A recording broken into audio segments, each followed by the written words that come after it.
Well, hey guys, Silly Tuck here, and welcome back to another episode of ECW Extreme Championship Wrestling. I hope I'm sounding good.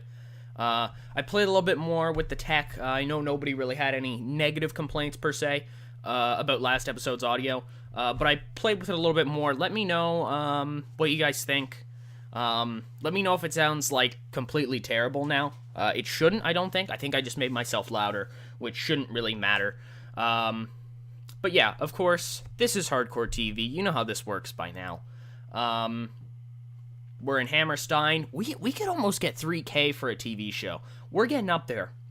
With 47 pop, I've grown a lot, I think. Hold on. Track. Yeah, you can see right there, we were originally a 39 D-, and now we're at a 47 D. No, apparently, sorry. Pop, yeah. This tracks raw popularity, not importance. Yeah, so we've gone from a 39 to... We've gone up 8 points since the start of this series, which is like about half a year now. Yeah, so that's pretty damn good. Overall, I'm pretty pleased. But without further ado, I think we should just get into the show. So we're going to open up with Rob Van Dam, Steven Regal. They're in the ring, and they call out Taz. You know, they want answers about last week. They want answers about Taz's attack on Regal and Van Dam. Well, we kind of know probably why Taz did it. I believe I said why Taz did it. Kind of blew the spot a little bit early, but just in case people have forgotten, I'll explain it here in a sec, but we'll get to that. If that made any sense, what the hell I just said. If not, just ignore it. So they're like, Taz, why'd you do it, huh? Why'd you attack us? And so Taz comes out, and he's joined with Woman. Just for those wondering, Woman is not his manager. Taz doesn't need a fucking manager. Are you joking? Look how aggressive I was with that. But anyways, so Taz comes out and he says, well, Steve, I thought you'd remember. You remember how we had a deal where I'd beat Dreamer's ass, and then you'd pay me? Yeah, not only did you screw me over so I couldn't beat Dreamer's ass, you didn't pay me anyways, alright? I don't pretend to be a saint, okay? I know that I've done bad things. I know that I will continue to do bad things. I'm the ECW television champion. I'm an animal. I do what I feel.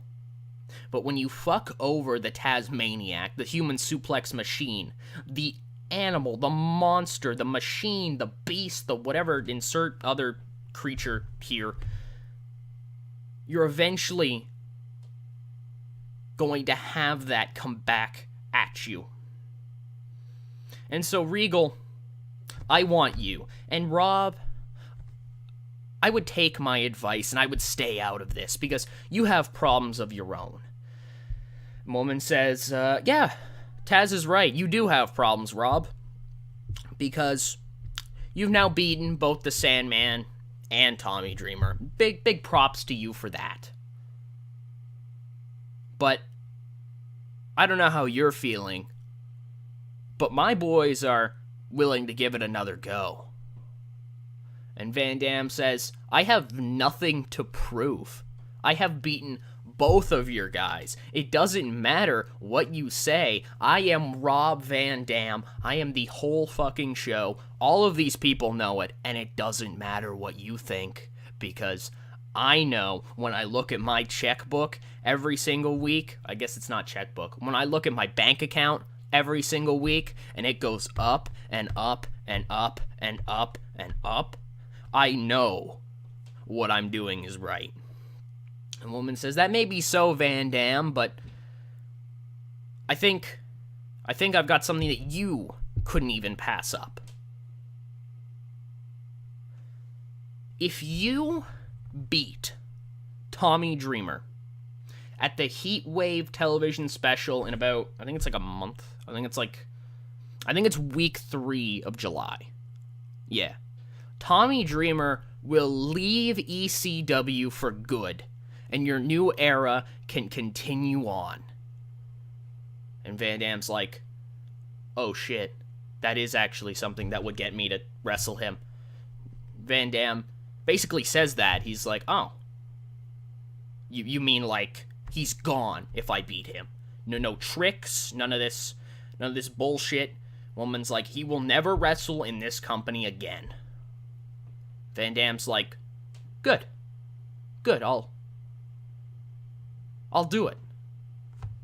And so we'll book that in mentally. Van Dam versus Dreamer. And Dreamer's putting his ECW career on the line to get another shot at Rob Van Dam. And, like, it's weird, though, because, like, Dreamer, if he loses, he doesn't... Or if he wins, he doesn't get anything anyways. He just keeps his job. There's no real benefit here, I don't think. Maybe Dreamer just wants to stick it to Van Dam, beat him, prove that he's not as good as he thinks he is. But, I mean, Rob Van Dam might be better than he thinks he is. So, we'll see how that plays out. Meanwhile, Regal's like, so Taz, what is this? You wanna tussle with the great William Regal? You want to put your bronze against my brain, my technical masterclass against your throwing? Taz says, actually, Regal, that's a perfect idea. I was going to suggest we settle this over a game of cards, but if you want to fight, I'll give you a fight. I'm going to lay down the challenge too, but I know you'll be accepting this one, because at Heatwave, I want you, one-on-one. And Van Dam, you're already going to be tied up, and if you for some reason do decide to come down to the ring, well, I'll have an insurance policy, and the insurance policy is the Sandman, so, you might not want to come down to the ring. So, Regal, what do you say? And Regal's like, no, man, I'm not fighting you. There's no reason for me to fight you. That's stupid. I'm not soiling myself with fighting you. And Taz is just like, all right, that's fine. You'll be giving up a chance at the ECW World Television title. And Regal's like, what's that? Taz says, oh, no, you heard me. I'm willing to put this belt on the line to make it happen. Regal's like, you're telling me that you want me to beat you and take your belt? Taz says, yeah, if you're man enough.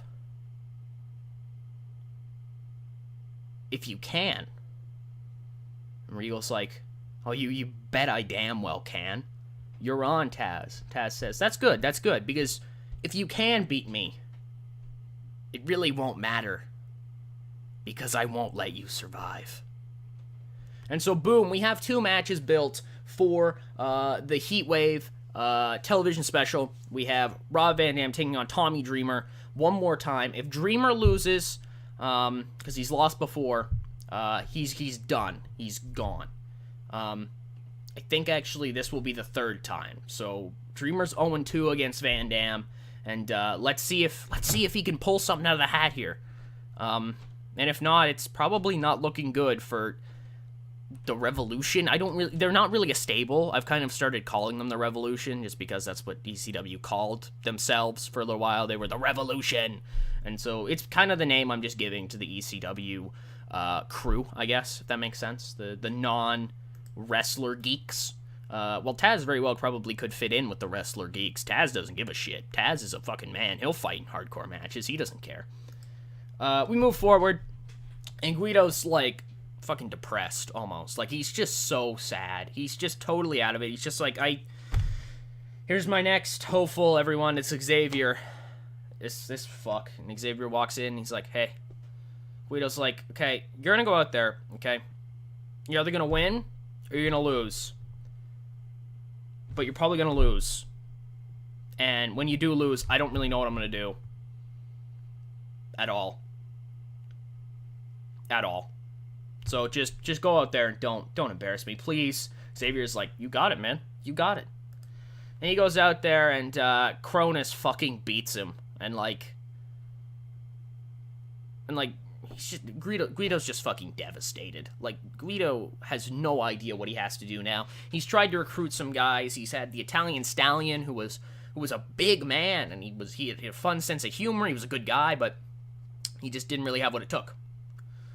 He had this guy Xavier here. He's another big athletic guy, but just doesn't have what it takes. He's beaten by like a less big, but still seemingly just as athletic man in John Cronus.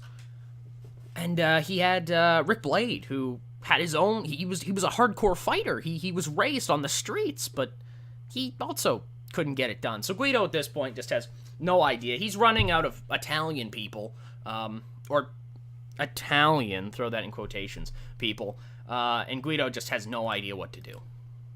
He's devastated. So Bubba Ray Dudley's in the ring with Devon, and they've got their belts, and they say, and again, we do what we do. I keep telling you people this, and you keep doubting us. I can see you doubting us. We're still champions. It's what we do. So, why doesn't the next group of psychopaths, fighters, brawlers, wrestlers, like gang people, I don't fucking know at this point, why doesn't the next team come on out here and get their ass beat? And the Imperial March hits, and Lance Storm and Candido come out with Dawn Marie, and Storm says, no. Let me be serious for a moment. You're not done with us. It's not that easy to get rid of the two baddest men in this entire company. Bubba's like, you're right. It is pretty hard to get rid of me and Devon. So why don't you two get the hell out of here before we crack your skulls? Candido says, hey, Bubba, listen, I like you a lot. I think you're a pretty cool guy. I think you've got the right way about going about things, but you're wrong. We're the two baddest men in this entire company. We'll do things that nobody would think of doing. We're athletic. We can do things that nobody can think possible. Bubba and Devon says, yeah, that's right. You two did go through tables a lot faster than anybody else here yet in this company. Storm is like, you're not taking us seriously, aren't you? Bubba's like, are you two fucking kidding me? You two, who we literally just beat, you're out here telling us, that we're not taking you seriously. We have beaten you 1, 2, 3. We've put you through tables, and yet you're still here. And deep down somewhere, I respect you for that. But face to face, you two are the most idiotic, dumb-ass, low-life scumbag scoundrels I've ever seen in my life, and you come out here and you try to demand another title shot against us. Candido's like, yeah, man, I guess that's exactly what we're doing. Bubba just laughs, and he says, why in the hell would we give you that shot? Storm says, there's no competition in this division. You know it, we know it. We are your only adversary. We are the only team that can stand toe-to-toe against you. Who else will it be, the Gangstonators? No. The FBI's in shambles. You've beaten them already, too. Who's left?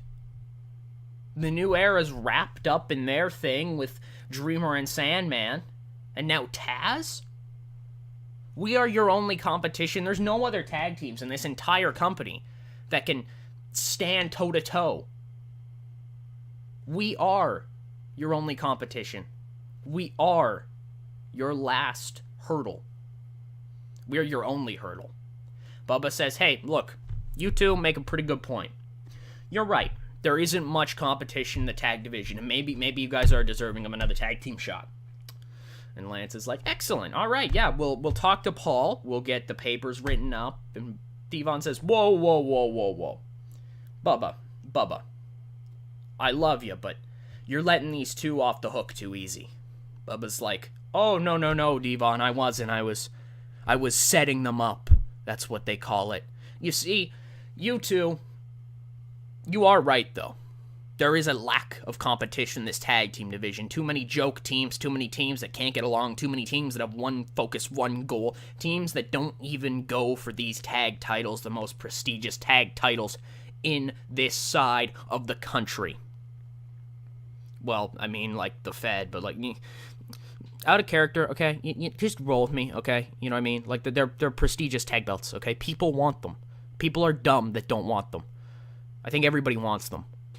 It's just some people are, like, really shit at the whole wrestling thing. Bubba says, no, but you're right, though. Which is why we sent Big Dick searching. Big Dick has been searching all around America for teams to come here, teams to spark a new fire in this tag team division, and we've got one of them here tonight. So you boys, you were worrying and wondering about competition, meet your competition. And I don't really have a theme for them yet, but it's the Hardy Brothers. Jeff and Matt come down to the ring, and they go and they stare Lance Storm and Candido in their eyes. And then they don't say anything. There's nothing said.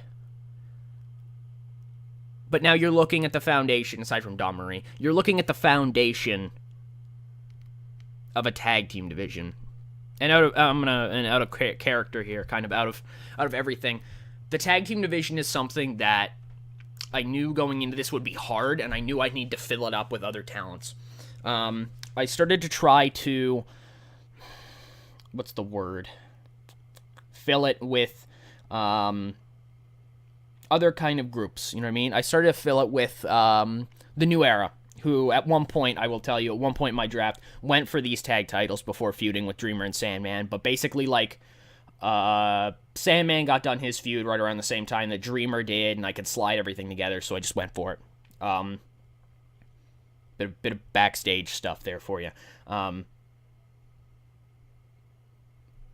basically, this is a shoot, kind of on the low. I have to make this tag team division from the ground up, and I'm doing that with the Hardy Brothers to start. So this is your foundation of your tag team division. I hope that you guys think I've done a good job at that. Jeff improved at acting. Would be Jeff. Apparently Matt was underwhelming, even though Matt's a mid-carder. When I brought him in, he's a mid-carder. Like, Jeff's like an enhancement talent, but I haven't pushed as an opener. Or I think I haven't pushed as a lower mid-carder, because I think of him higher than that. Because that's actually something that I thought was interesting pretty late. I watched a video once where, like, somebody talked about pushes, and they were like, no, just push people how you feel. You know, how you feel you would use them. And I haven't really taken that into account for most things, but I have for guys like Jeff. When they're coming in, I'm like, no, they're going to be like a lower mid-carder. But Matt was right off the hop of mid-carder, so that's pretty cool. So yeah, without further ado, let's move forward. And Spike beats Phil LaFont. Just kind of a match. So backstage, we have an interview with with Bam Bam, and we ask him about Jerry Lynn, you know, about last week, and we're like, so you and Jerry good? And he's like, yeah, we're good. You saw last week, we're totally fine. And they're like, you gotten over all that stuff with the gold? And he's like, yeah, we are. Me and Jerry are on good terms. We are good to go again. And like the reporters or whatever, let's say it's like a reporter or something like that. I don't know. Some kind of like wrestling broadcast journalist guy or something like that. Like just some no-name plug. You know what I mean? I don't have to have him in angles. He's just a guy who goes around and does interviews. Anyways, and so they're like, so you and Jerry are completely fine. Bam Bam's like, yes, we're fine. And, you know, the reporter's like, you sure about that? And he says, yes, me and Jerry are fine, okay? Thank you for your concern. Please leave. Go. Get the fuck out of here. And so Bam Bam is adamant, him and Jerry Lynn, they're fine. So, if there were ever any concerns, should patch them up. Sabu makes his way to the ring, because remember, tonight is Sabu versus Shane Douglas. I kind of fucked up not building to that, but remember, Sabu's been jumping Shane Douglas forever, but that's because Shane Douglas jumped Sabu to start. Sabu was going to have an ECW ECW World Championship match back in about February, but Shane Douglas and the rest of the Triple Threat took him out, beat him down, injured his leg, didn't allow him to compete in competition, but Sabu came back and instantly went after Shane Douglas. And Douglas and Sabu have been locked in this war ever since. It's been about a month and a half, probably, but tonight it's time to end it. Sabu, Shane Douglas. 72 B-, good stuff. Sabu beats Shane Douglas in 20 minutes, 11 seconds with a triple jump moonsault. Jumps from one rope to the second rope to the third one and jumps off and hits Shane Douglas. This feud works around, this match works around Sabu again being a quick, fast-paced wrestler who fights like a total fucking psychopath, taking on Shane Douglas, kind of a more, what's the best way to say it? More calculated technical brawler. You know what I mean? He can work technical style. He can work that brawling style, but he can't work that psychopath style or that high flying style like Sabu. Real good mesh of styles, and judging by the rating, it works pretty well. And overall, Sabu picks up the victory, ending this feud. But just as we're about to fade to black, we go to the ring on Shane Douglas, and Douglas doesn't look happy. And there's something that's pretty obvious that maybe this isn't quite over yet. Overall, the show gets a 62C. Oh man, I didn't hit the women thing again. Oh man, really? Oh, probably because of the Hardys angle. Yeah, because that got like 6 different people on. And Guido was on there. Yeah, okay, I see how that happened. No worries, though. No worries at all. Let me guys know what you think. Do the Hardys need a manager? Because, like, I was wondering about it. And before I put them in the angle, I was, like, thinking about a manager, and I'm like, oh, maybe I could do Bill, like Alfonso. Because he was there, whatever, and I could use Bill. I could trust Bill to do whatever the hell I needed him to do. But, like, more and more I thought about it, I'm like, maybe I should get them somebody specific. So I held out. Leave below if you can think of anybody who you kind of think would fit the Hardys as a manager, because neither of them can talk. And I'll show you guys that here in a sec. Oh, shit. Mike Tyson bit Holyfield. Oh, yes.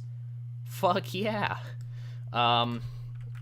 Anyways, the show overall was awesome. I'm continuously proud of everybody. We're always doing great. Mae Young's retiring, which is cool. Rob Van Dam thanks Chris Candido. Is money on the mic. Needs more airtime, brother. Oh, there was a loud noise. I'm sorry about that. Yeah, let me show you here. Jeff can't really talk. He's charismatic, though, which, charismatic enigma. You expect that from Jeff. Matt, meanwhile, can't talk, doesn't have much charisma at all. So I think that they probably need somebody. You know what I mean? Somebody to back off of. Let me know if you can think of anybody managerial-wise. I mean, like, I would just go flat out for Mike Hayes, but, like, hold on. He's not with the Fed. Huh. But I don't think he really fits ECW, you know what I mean? Like, he could on the low, but, like, I don't think he fits very well. I think you guys kind of understand what I'm talking about, you know what I mean? He kind of fits with his, like, yo, I'm a playboy type thing, but, like, he's older now, and he doesn't really have much of a gimmick at this point. He's just some old fuck. And I don't think the fans really enjoy old fucks. I think the fans like new talent. So if you could think of anybody who you think would be a really cool manager for them, please do let me know. Again, I'd go with, like, the hell's her name at that point? Isn't it, like, Miss Angelique or something like that? Or maybe it's just Angelique. Oh, has Lita not debuted yet? Because I might scoop her up then when she shows up. But I think she's actually already been through. Oh my god. Lita hasn't showed up yet. Is that right? Is that right? Sorry for that noise there. Where is it here? Come on, Duck. Oh, there it is. Female. Yeah, holy shit. Lita has not come up yet. Also, I'm working on getting Sunny, whenever the hell we can get her. I'd like to poach her, bring her down, and have her work with her husband, but whatever. That's kind of the angle I was setting up with Lance Storm with Dawn Marie. Lance Storm with Dawn Marie. When we had Francine, she was with Shane, and then I could have had, what's her name, with, I could have had Sunny with Chris. But, whatever. Yeah, no, let me know if you can think of somebody who would be good to pair with the Hardys. But if we go forward one more day, and we're going to do that, we'll be in the next month. And we can see Money, and hey, look, there's a CPU show being run right there. That's King of the Ring, so that'll be pretty cool. We can check out that. There's Trent Acid. I think does Trent Acid do something? I don't really know. The name's familiar to me, but when I say Trent Acid in my head, like Trent Seven comes up, so I'm wondering if I'm just like messing up in my brain. You know what I mean? Like I know they're not the same guy, obviously, but like I don't know, just kind of confused in my head. What the hell's going on? But that's okay. Here we go. We are about to. Oh no, it's the Asian financial crisis. Oh shit. Rest of the year so far. Oh yeah, shit. We're halfway through the year. So yeah, rest of the year so far. Kenji Muda. That's pretty cool. The great Muda doing his thing. Company of the year so far is All Japan. Team of the year is Muto and Chono. Match of the year was Shawn Michaels defeated Steve Austin from Unforgiven in April. Show of the year so far was New Japan Pro Wrestling Bulls on Parade. Young Wrestler of the year is Cybernetico. Cybernetico's the fucking shit, isn't he? Yeah, dude. He's a main eventer already for AAA. Veteran Wrestler of the Year is Tatsumi Fujinami, who's fucking great as always. Toyota is the Female Wrestler of the Year. Independent Wrestler so far is John Tenta, probably because nobody wants to sign John Tenta. Actually, the Wildside has. Killer Kowalski passes, which is pretty sad because Kowalski was a guy who I saw a couple times. Oh shit, New Japan finally chose Chono as their figurehead. Let's look at King of the Ring here. Mankind wins the King of the Ring. Keem defeats Aguila. He is, yeah, I was about to say, he's that guy. He's young as shit, dog. He's crazy young. Mark Miro retained his Intercontinental Championship, beating Kurgan and Brian Christopher. Oh, God. Steve Blackman defeated Bradshaw. Mankind defeated Kama Mustafa. Vader defeated Thrasher. Okay. Undertaker defeated Hawk of Demolition of the Road Warriors. Mankind proceeded to beat Steve Blackman. Undertaker beat Vader in a 94. Wow, that's pretty dope. Owen Hart defeated Animal in a random match. The King of the Ring final, Mankind, even though that's not Mankind, going over the Undertaker. And then in our main event, D-Generation X taking on the team of Austin and Shamrock. So that's pretty cool, I won't lie. I like that card. Fred Ottman won a belt. If you don't know Fred Ottman is, that's Tugboat. Typhoon, I believe it is, with Earthquake. Yeah, Mankind wins tournament. I guess NWA Wildside did their first couple of shows here. You know, crowned all their champs. So that's cool if you care about that. Is that Jay Storm who I think it is? It is James Storm. Oh yeah, shit. They have Awesome too. I forgot about that. EWC opens. That's cool. The Eternal Wrestling Championships in Japan, or not Japan, excuse me, in Mexico. That's a company, certainly a thing. Teddy Hart has an offer from BJW. Sean Wallman has an offer from M Pro. By the way, there's you can see some guys on my short list. I think I've already showed you guys. I have those guys on my short list. But my favorite part of the month ending. Oh, actually, first we should check out. Oh, that was probably really loud. I'm so sorry. Oh god, ear rape warning. Oh my god, I'm so sorry. Shit, I feel terrible. I'm sorry. We made money though. I'm sorry. I'll have to soothe your ears. Fuck. I feel like a terrible person. I'll forget to put a warning in too, so literally I'm so sorry. Fuck me. Fuck me. But yeah, anyways, we made money again. Great stuff. Anyways, yeah, my favorite thing about ending the month is seeing the new workers. People I can throw on a short list. New workers. Okay. Right, I gotta put it on this month, which is July, I do believe. Yes. Oh shit, Rico Constantino, who would go on to become Rico in the Fed, if you don't know. Oh, cool. First full name, Americo. That's his full name. Cool. Tony Mamaluke. Fuck yeah, that's perfect. Just as I'm talking about needing ECW guys, that's fucking, or FBI guys, that's fucking great. I was wondering when Mamaluke would show up. Yeah, I'll have to put him on the short list. Lash LaRue, who actually worked for, yeah, I was supposed to say, I was Corporal Cajun. Yeah, I was about to say, I knew he did something in WCW. Ricky Banderas, who, if you don't know, is Junior Messias. Pretty cool to see Junior there. And yes, I do know it's Judas. And Ray Lepin, who is Adam Cole. Adam Cole? Tucker. Oh my god. What the fuck? Adam Rose, or Leo Kruger. So that's pretty cool. Nobody I'd really put on the short list there aside from Mamaluke, and that's just because Mamaluke was a guy who was actually in the company. If you want to see what happens in these 5 days here, you can see them right there. I'm doing a little circle over them. You can do so. You can follow my Twitter. You can check the banner on my channel. You can go to that, and you can follow my Twitter. And you can follow me, support me. We hit 900 subs, and I'm so thankful for that. But yeah, if you want to see what goes on, you can do that. So without further ado, I'd like to thank you all so much for watching. I hope you guys enjoyed. This is Silly Tuck, signing out.